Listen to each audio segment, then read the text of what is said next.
Terima kasih Anda masih bersama kami. Saudara Ketua Umum Projo, Budi Aristiadi menunjukkan sinyal kuat merapat ke Partai Gerindra. Hal itu disampaikannya di sela-sela Kongres ketiga Projo di Hotel Grand Sahid Jaya Sabtu lalu. Di hadapan relawan Projo, Ketua Umum Projo Budi Aristiadi meminta izin agar ia bisa bergabung ke Partai Gerindra. Dirinya bilang berniat mendukung partai yang dipimpin Presiden Prabowo Subianto. Ia juga sempat menyinggung bahwa pernah ditawari langsung oleh Prabowo dalam sebuah forum.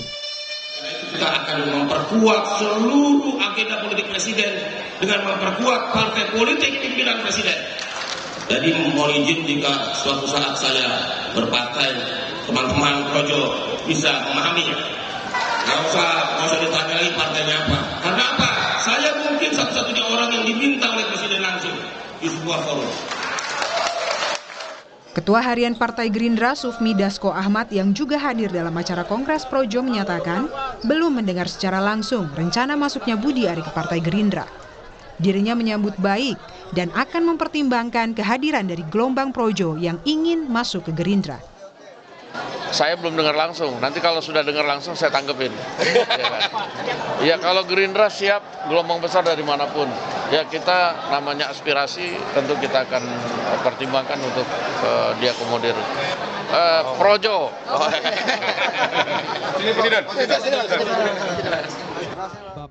Isyarat bergabungnya Budi Ari ke Partai Gerindra sebenarnya pernah muncul beberapa waktu lalu. Dalam Kongres Partai Solidaritas Indonesia di Solo pada Juli lalu, Prabowo sempat menggoda Budi Ari yang saat itu masih menjabat sebagai Menteri Koperasi. Prabowo menggoda Budi Ari dengan pertanyaan pilihan antara Gerindra atau PSI. Menteri Koperasi Saudara Budi Ari Setiadi. Ini masuk PSI kok, bukan?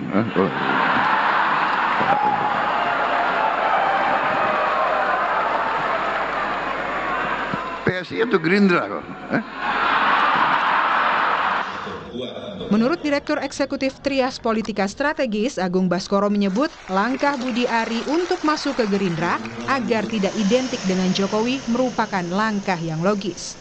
Ia menilai jika Projo membutuhkan backup politik baru, usai Jokowi tak lagi menjabat. Langkah politik yang dilakukan Budi Ari, Ketua Projo untuk masuk Gerindra, dan mengganti logo Projo agar tak identik dengan Pak Jokowi merupakan langkah pragmatisme politik yang logis dan realistis karena suka atau tidak Budi Ari dan Projo butuh backup politik baru pasca Pak Jokowi tak lagi menjabat.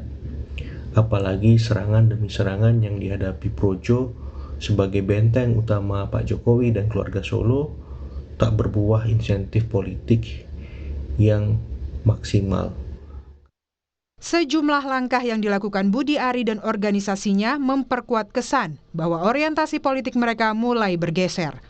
Apakah labuhan hati Budi Ari serta Projo akan menetap di lingkar Jokowi atau justru bergeser ke Prabowo Subianto? Tim Liputan Kompas TV. Sinyal demi sinyal terus ditunjukkan Ketua Umum Projo Budi Aristiadi. Apakah dengan keinginan Budi Ari merapat ke Gerindra merupakan sebuah langkah menemukan tambatan politik baru? Untuk membahasnya, saat ini kita sudah bergabung dengan politisi Partai Gerindra Hendar Samarantoko. Ada juga Handoko selaku Sekretaris Jenderal Projo dan ada Direktur Eksekutif Parameter Politik Adi Praitno. Selamat malam semuanya. Malam sini, selamat malam Bang Handoko, Mas Adi. Bung Hendar Sam, ini kan Pak Budi Ari udah jelas-jelas minta izin ke relawannya untuk masuk Gerindra. Nah kalau dari Gerindra sendiri siap membuka pintu selebar-lebarnya untuk Budi Ari atau masih ada yang harus ditimbang dulu? Partai Gerindra partai yang terbuka. Jadi memang untuk setiap warga negara Indonesia, termasuk juga Pak Budi Ari, kita menyambut baik untuk masuk sebagai anggota Partai Gerindra. Nah, karena untuk menjadi anggota Partai Gerindra itu memang tidak sulit, bahwa hanya syarat ber-KTA saja dan kemudian dia menyerahkan KTP dan KTA, kemudian nomor telepon, cukup itu aja untuk menjadi anggota. Nah, kemudian tapi Gerindra mempunyai kultur dan struktur yang kuat. Maka oleh karena itu kan saya pernah menyampaikan bahwa di kasusnya Noel kan contoh ya, kawan kita Noel, bahwa ada anggota partai, ada kader partai, ada pengurus partai. Nah, ketiga hal tersebut merupakan sesuatu yang berbeda, ya tentunya dari terminologi dan itunya. Tapi Bang Hendarsam, Pak Budi Ari bilang ya ini kan juga nunggu dulu izin dari yang punya partai, dari Pak Prabowo. Artinya Iya, sebenarnya nggak ada pasti. yang harus dikhawatirkan untuk bisa masuk Gerindra. Kita welcome untuk itu sebenarnya, tidak ada ininya. Kalau memang tidak ada halangan untuk menjadi anggota, tidak ada halangan di ADART kita.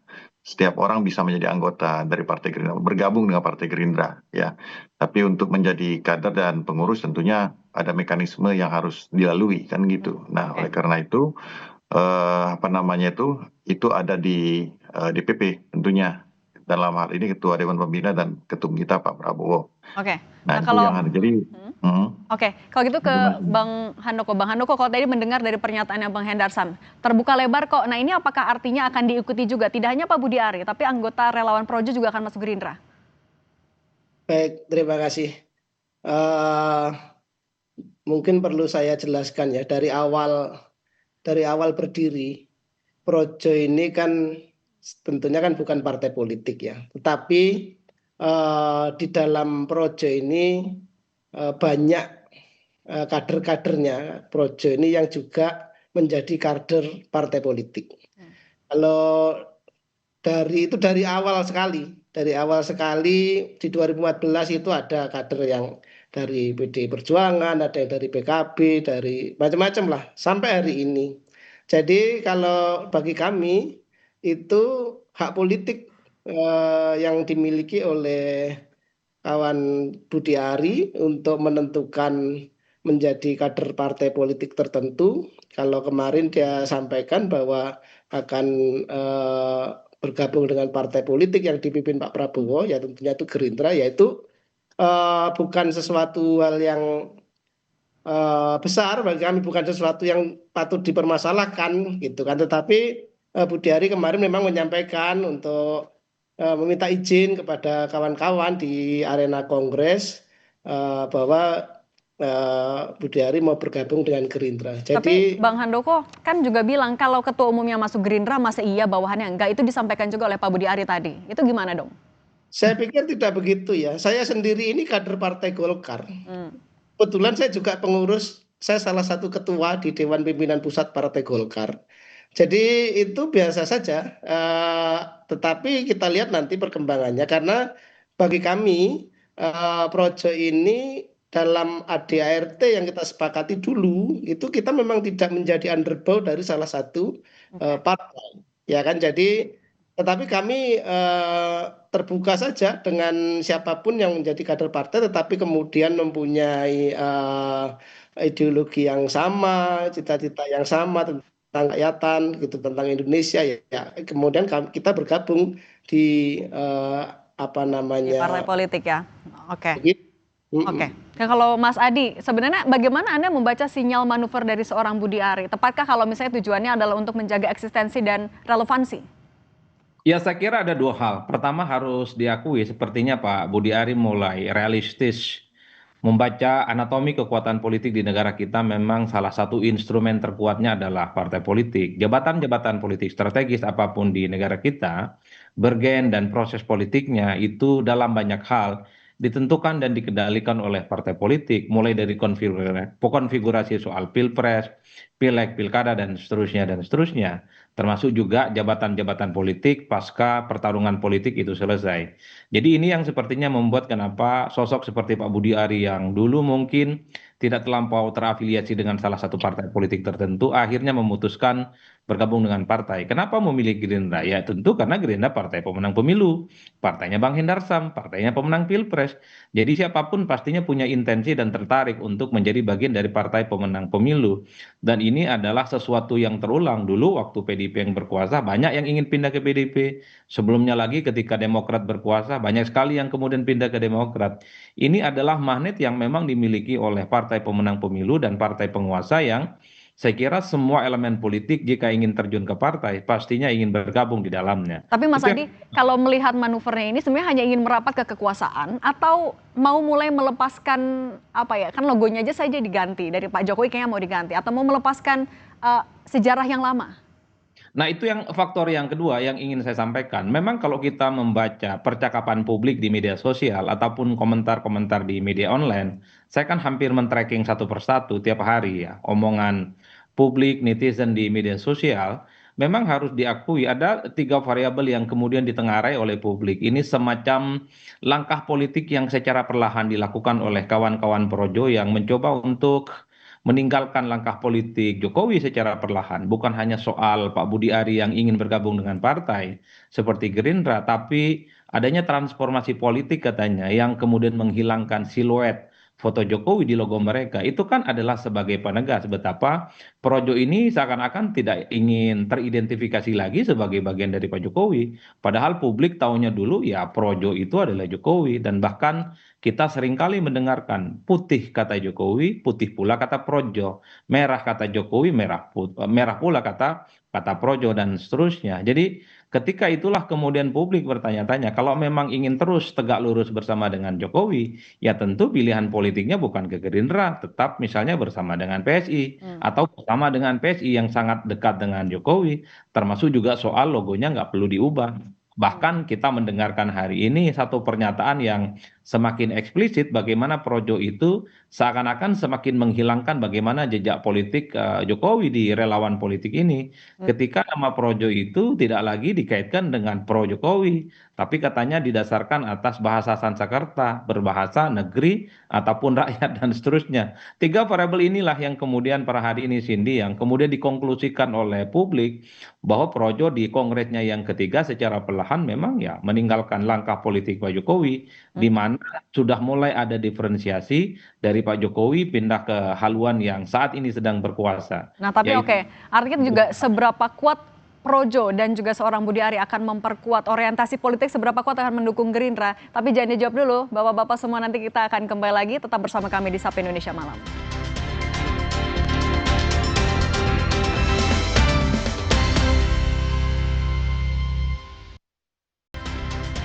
Saya mau lanjutkan lagi pertanyaannya ke Mas Adi. Mas Adi, sebenarnya seberapa kuat sih daya tawar seorang Budi Aristiadi dan juga Projo untuk mendongkrak sebuah partai politik yang sudah punya presiden? Ya saya kira memang dalam konteks demokrasi elektoral secara langsung di mana pilpres, pileg ataupun pilkada dipilih one man one vote, saya kira kekuatan politik apapun menjadi penting Cindy karena yang menjadi salah satu kekuatan politik mereka adalah elemen-elemen yang terakumulasi sebagai kekuatan politik mereka. Sekalipun misalnya tidak terlampau terdeteksi secara rigid sejauh mana kekuatan politik relawan seperti Projo, tapi dalam banyak hal, apa yang mereka lakukan dalam banyak hal tentu dianggap sebagai bagian dari untuk menganyam sesuatu yang tidak pernah dilakukan oleh partai politik. Karena kalau kita melakukan kerja-kerja politik yang dilakukan oleh partai, misalnya kita cek satu persatu, ada misalnya basis konstituen, termasuk juga soal isu-isu politik yang tidak tergarap secara signifikan, baik oleh partai ataupun bagian dari yang dilakukan oleh kekuasaan hari ini. Karenanya posisi relawan menjadi penting dalam konteks itu. Karena pemilihan secara politik di Indonesia melibatkan orang per orang secara langsung. Ya sekalipun orang juga banyak bertanya soal seberapa kuat sih sebenarnya posisi Projo, tidak seperti partai yang diukur perolehannya 20%, 19%, punya perwakilan di parlemen, ada yang di provinsi, kabupaten, dan kota. Tapi bagi saya secara prinsip memang harus diakui simpul-simpul politik semacam ini memang dalam banyak hal semacam katalisator. Mulai dari kerja-kerja politik termasuk juga pembangunan isu yang secara signifikan. Betul bahwa hari ini memang Gerindra itu punya sosok yang cukup powerful, the one and only Pak Prabowo Subianto, tapi tentu pada saat yang bersamaan jika ada kelompok dan relawan politik tertentu menjadi bagian di dalamnya, tentu akan semakin membuat betapa partai ini akan begitu banyak mendapatkan dari dukungan-dukungan dari elemen politik yang lain. Oke. Jadi itulah yang saya sebut sekecil apapun dalam konteks demokrasi elektoral langsung, pastinya itu sangat signifikan, terutama untuk menunjukkan betapa ada bertambahnya kekuatan politik yang sudah mulai tumbuh di berbagai tempat. Oke, nah kalau dari Bang Hendar sama Projo kan sejauh ini selalu identik dengan relawannya Pak Jokowi. Ketika identitas itu masih melekat sampai saat ini akan menjadi nilai plus atau akan jadi atau apa ya, akan malah jadi beban juga untuk Gerindra sebenarnya? Saya nggak bisa menilai hal tersebut ya, karena kapasitas saya tidak untuk menilai apakah secara elektoral atau secara pragmatis ini bisa mendongkrak atau mendowngrade suara. Tapi yang pasti setiap orang atau insan yang ingin masuk ke Partai Gerindra harus mempunyai kesamaan tentang masalah ideologi yang sama dulu. Saya rasa seperti itu ya kan. Nilai-nilai perjuangan yang sama dengan kita, kemudian baru bisa ngeblend tuh ya kan. Oleh karena itu ketika mempunyai kesamaan ideologi ya, apakah ini kan kita ngomongin Pak Budi Ari ya, Pak Budi Ari mempunyai kesamaan ideologi yang dengan Gerindra dan memahami ideologi Gerindra. Oleh karena itu manifestasinya itu mungkin baru bisa terlihat pada saat beliau menjadi anggota dan mengimplementasikan hal tersebut. Bang Jadi kita Henderson, tapi lebih ketika gitu. Projo sudah menyatakan dukungannya untuk Pak Prabowo di 2029, itu tidak cukup untuk menggambarkan ideologi dari Pak Budi Ari? Kan seperti tadi sudah disampaikan oleh Bang Handoko tadi, sampaikan bahwa ini kan saya nggak tahu ya. Sepengetahuan saya baru Pak Budi Arinya aja, Bang Budi Ari aja nih. Bang Budi aja yang baru menyatakan hal tersebut. Apakah Projo secara organisasi ini resmi ya kan, secara ofisial masuk ke ke dalam menjadi anggota, otomatis menjadi anggota Partai Gerindra?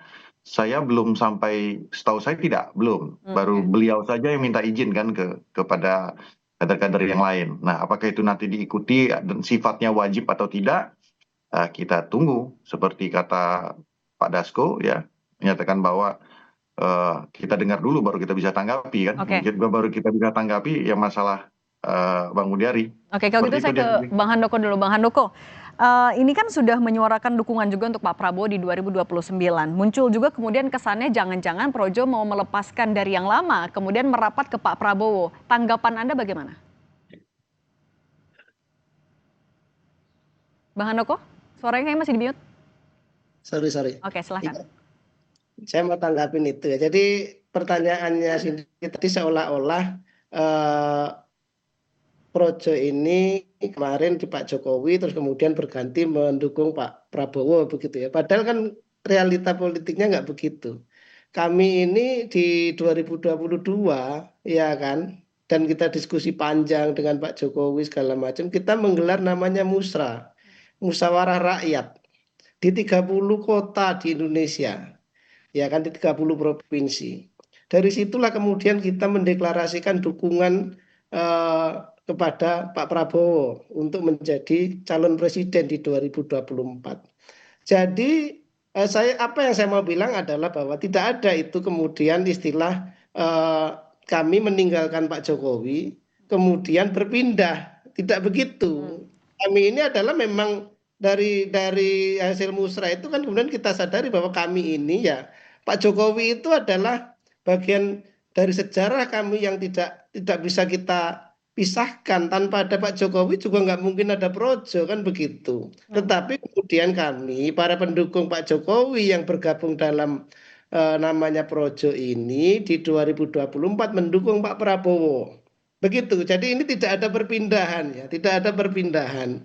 Karena memang kami posisinya di situ. Tapi Bang Handoko, kalau misalnya memang masih loyal ke Pak Jokowi, apakah artinya setiap manuver dari Projo juga akan tetap menunggu restu dari Pak Jokowi? Pasti ya, kami misalnya begini, minggu lalu kami ke Solo, ya kan, sebelum kami menggelar kongres, kami ke rumah Pak Jokowi, kami diskusi dengan beliau. Tadi pagi pun, ya kan, di hadapan kami, Pak Jokowi dan Budi Ari melakukan komunikasi via telepon, kami dengarkan bersama-sama, ya kan. Dan habis ini juga kami sudah bilang ke Pak Jokowi, Pak, habis ini kami akan melaporkan hasil kongres. Kebetulan saya ini kan ketua steering komite di kongres ya kan. Jadi habis ini kami juga akan ke Pak Jokowi untuk melaporkan hasil kongres. Jadi jangan salah kemudian kita mendukung Pak Prabowo itu meninggalkan Pak Jokowi, tidak. Gitu loh, jadi tidak begitu. Tapi Bang Handoko, berarti kalau ditanya berarti Projo ini akan tegak lurusnya ke Pak Prabowo atau masih ke Pak Jokowi dong? Ya kan itu kalian masih mendekotomikan, ini bukan artinya satu kesatuan ya sebenarnya? Iya, ini kan memang kenapa saya sering kali bilang ya kan di pemerintahan Prabowo Gibran kan keberlanjutan, ya kan, kemudian Pak Jokowi dan Pak Prabowo ini kekuatannya nyatu di Pilpres kemarin. Itu kan fakta politik. Nah sekarang janganlah kemudian narasi ini kemudian seolah-olah ini dua kutub yang berbeda. Tidak. Ini kan narasi-narasi yang berusaha menaruh Pak Jokowi sama Pak Jokowi dengan Pak Prabowo dalam dua kutub yang berhadapan. Kan nggak begitu padahal. Kira-kira Mbak Cindy. Nah, Mas Adi, berarti Anda membaca sikap Projo ini bagaimana? Ini memang adalah satu kesatuan, akan tetap seiring seirama atau gimana? Rumit sebenarnya membaca sikap politik Projo ya. Betul bahwa mendukung Prabowo tanpa harus meninggalkan Pak Jokowi itu adalah rumus sustainability memang, karena memang Jokowi dan Prabowo Subianto adalah satu kesatuan koalisi dalam Pilpres 2024 hingga saat ini. Tapi kan publik tanpa henti bicara soal kenapa logo Projo itu menghilangkan foto siluet Pak Jokowi, dan Projo bukan pro Jokowi tapi pro rakyat ataupun pro masyarakat. Sesuatu yang baru muncul dalam Kongres Projo yang ketiga hari ini dan kemarin. Itulah yang sebenarnya menjadi kerumitan-kerumitan sendiri, karena namanya Projo itu adalah nama yang sangat identik dengan Jokowi 11-12. Makanya dulu waktu kita melihat logo Projo, ada tulisan Projo, di bawahnya ada fotonya Pak Jokowi, itu kan gegap gempita betul disambut oleh kawan-kawan keseluruhan yang ada di relawan Jokowi ya. Tapi pada hari ini kita mendengarkan itu kan seakan-akan secara perlahan bahwa Jokowi itu secara perlahan memang ingin ditinggalkan bekas dan langkah-langkah politiknya dan lebih mengarah kepada kekuasaan politik hari ini. Maka tidak mengherankan kalau kemudian publik itu berkesimpulan pada dua hal. Satu, memang ini adalah langkah politik yang berbeda dari Jokowi yang dilakukan oleh Projo. Yang kedua ya Projo harus berubah dong namanya, jangan Projo lagi tapi Probo. Karena Projo itu masih identik dengan presiden yang lama. Probo adalah presiden masa depan, hari ini berkuasa dan sangat mungkin akan menjadi presiden 2 periode karena akan maju kembali di 2029. Hal-hal semacam ini mesti clear disampaikan kepada publik, Bang Handoko. Karena kalau kita mau jujur sebenarnya per hari ini publik punya satu keyakinan persis. Ini adalah langkah yang cukup tebal dari Projo, sinyal yang kuat betapa Projo sudah menganggap Pak Jokowi adalah presiden masa lalu, sudah dianggap tidak terlampau penting variabel-variabel politiknya, dan sudah mulai menjadi bagian dari kekuasaan politik hari ini. Kok hanya ingin menegaskan bahwa Projo mendukung penuh kekuatan politik, agenda-agenda politik Pak Prabowo, saya kira ini sudah tergambar kok dalam Pilpres 2024 yang lalu, karena Projo memang mendukung Prabowo dan Gibran. Dan kita juga tahu Pak Budi Ari adalah bagian dari salah satu menteri yang dulunya menjadi menteri koperasi sekalipun kemarin itu sempat diresapel. Jadi begitu ini hanyalah semacam argumen untuk menutupi bagaimana Projo itu tidak dituduh meninggalkan Pak Jokowi dan lebih memilih kekuasaan hari ini. Oke, manuvernya juga masih kita nantikan nanti Bang Handoko. Terima kasih Bang Hendar Samarantoko, Bang Handoko dan juga Mas Adi Prayitno sudah berbagi bersama kami di Sapa Indonesia Malam. Sehat selalu semuanya.